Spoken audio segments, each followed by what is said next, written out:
Hi friends, சங்கீதம் 11. ராகத் தலைவனுக்கு ஒப்புவிக்கப்பட்ட தாவீதின் சங்கீதம். நான் கர்த்தரை நம்பியிருக்கிறேன்.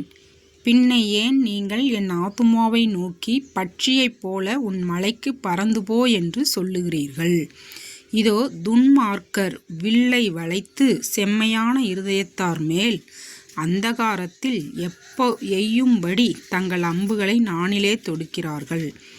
அஸ்திபாரங்களும் நிர்மூலமாகிறதே. நீதிமான் என்ன செய்வான்? கர்த்தர் தம்முடைய பரிசுத்த ஆலயத்தில் இருக்கிறார்.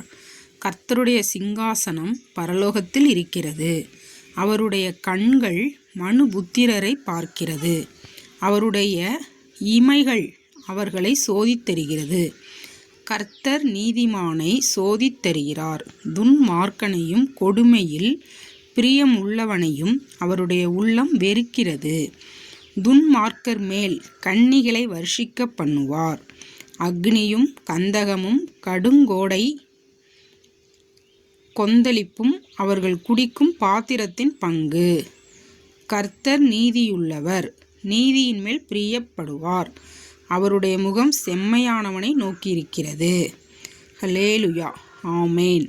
God bless you, my friends.